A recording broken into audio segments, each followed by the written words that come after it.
दोस्तों नमस्कार, मैं पुष्पेंद्र आप सभी का स्वागत करता हूं आपके अपने YouTube चैनल PN क्लासेस पर। दोस्तों आज हम पढ़ेंगे जीके जीएस के इम्पोर्टेंट प्रश्नों को जो कि सभी परीक्षाओं में बार बार पूछे जाते हैं। यदि आप इस चैनल पर नए आए हैं तो इस चैनल को लाइक शेयर सब्सक्राइब कर लें।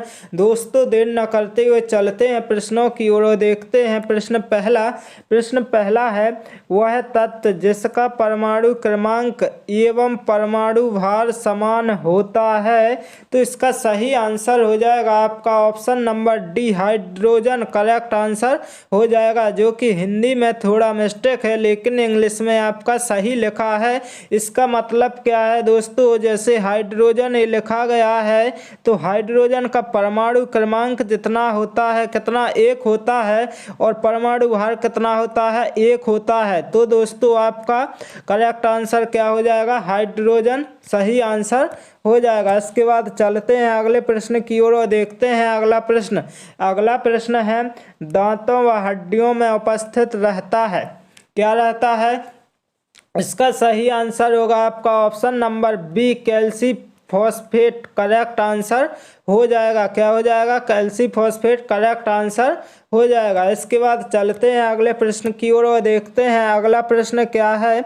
अगला प्रश्न है आपका, निम्न में से किसे यजुथाचन पुरस्कार 2022 से सम्मानित किया गया है? इसका करेक्ट आंसर हो जाएगा आपका ऑप्शन नंबर सी, ए सेतु माधवन करेक्ट आंसर हो जाएगा। इसके बाद चलते हैं अगले प्रश्न की ओर और देखते हैं अगला प्रश्न क्या है।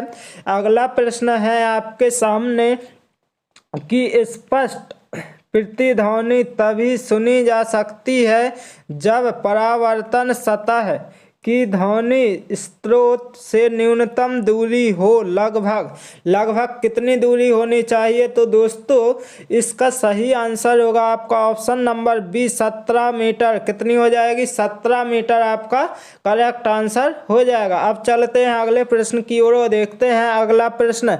जितने दोस्तों प्रश्न लिए गए हैं सभी इम्पोर्टेंट प्रश्न हैं जो कि परीक्षा में 100% पूछे जाने वाले प्रश्न हैं। दोस्तों देखते हैं अगला प्रश्न क्या है। दोस्तों अगला प्रश्न है आपका, कीट निम्नलिखित से संबंधित है, किससे संबंधित है?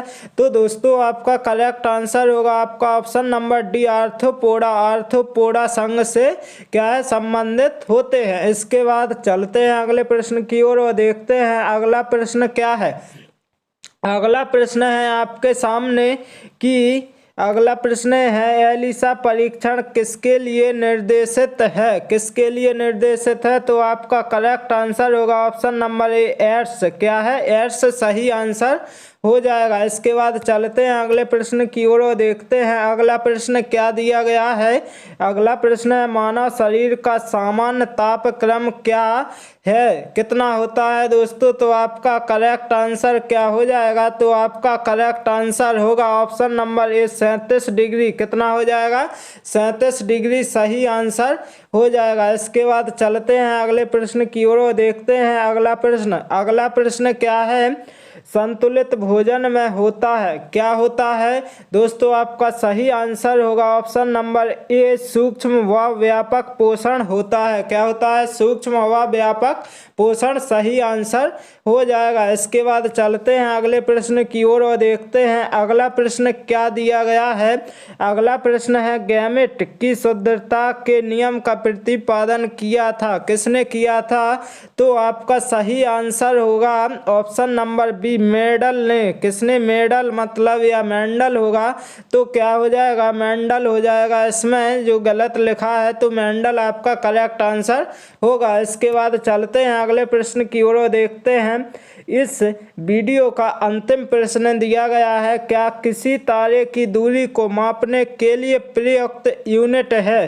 क्या है दोस्तों? तो आपका सही आंसर हो जाएगा ऑप्शन नंबर सी, प्रकाश वर्ष। क्या हो जाएगा, प्रकाश वर्ष करेक्ट आंसर हो जाएगा। दोस्तों मैं आशा करता हूं कि आप सभी को यदि ये क्लास अच्छी लगी हो तो इस चैनल को लाइक शेयर सब्सक्राइब करना ना भूलें। Okay, thank you guys.